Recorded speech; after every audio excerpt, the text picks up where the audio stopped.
de dossiers que vous venez de soulever les uns les autres. Alors, je donne la parole à Nicolas Bodin. Bien, quelques mots sur ce budget. Monsieur Fagot nous avait promis de la transparence. Il a quand même oublié de nous préciser qu'il était dans le même parti politique que Monsieur Barnier. Et la potion que voulait nous faire ingérer Monsieur Barnier, c'était extrêmement dur. C'était 5,6 millions d'euros de baisse de dotation. Pour la seule ville de Besançon, ça représente 6,5 points d'augmentation d'impôts. Pour la seule ville, c'est la suppression de la moitié de la subvention du CS ou c'est la suppression de l'ensemble du budget de la sécurité. Donc moi, j'aurais bien voulu savoir si vous aviez soutenu le gouvernement de M. Barnier, que ce soit M. Croisier ou vous-même et vos différents amis. Et heureusement que ce gouvernement-là a été renversé.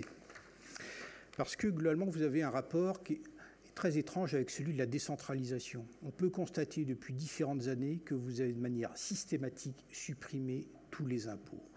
Je rappelle, je l'ai déjà dit, vous avez mis en place l'exit tax, vous avez mis en place la flat tax, vous avez supprimé la taxe d'habitation, vous avez supprimé la CVAE, vous avez supprimé la taxe audiovisuelle. Et j'ai l'impression que dans le rapport que vous avez vis-à-vis des collectivités locales, c'est toujours un rapport de défiance et de soumission. Désormais, les collectivités locales ne peuvent plus ou quasiment plus lever l'impôt. Donc moi, je vois les cadeaux fiscaux que vous avez faits. Ça représente, estimé par la Cour des comptes, 34,7 milliards d'euros que vous avez accordés globalement aux plus riches. Quel a été l'intérêt de la suppression de la taxe d'habitation? D'aider déjà les gens qui étaient les plus aisés? Ça a été globalement un échec.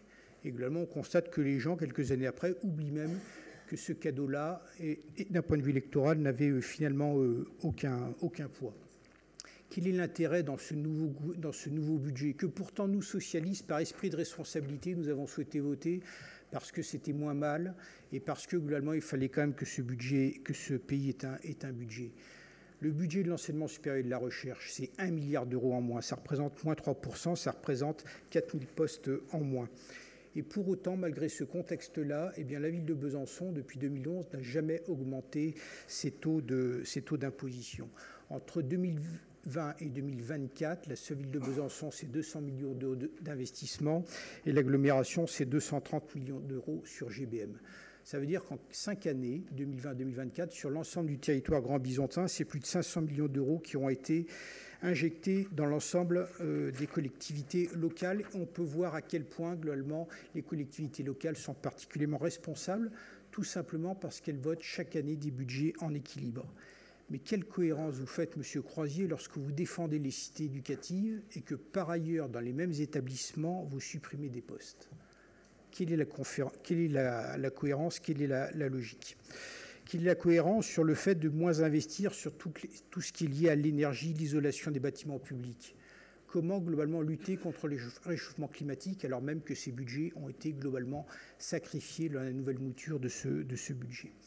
Alors ce budget, en quelques mots, puisque je vais revenir quand même sur la ville de Besançon, c'est à la fois la rénovation de la salle Fribourg, c'est la rénovation de la salle Battant, c'est l'inauguration d'un tiers-le jeunesse, c'est le déplacement de la médiathèque Aimé Césaire, c'est l'inauguration d'une base outdoor, c'est un nouveau dispositif de médiation de rue sur Battant, c'est le sauvetage des centres sociaux associatifs, c'est un grand programme de rénovation de l'enseignement supérieur, car même si ce n'est pas notre compétence, nous avons pour autant décidé d'investir dans l'enseignement supérieur, car c'est l'avenir de notre territoire.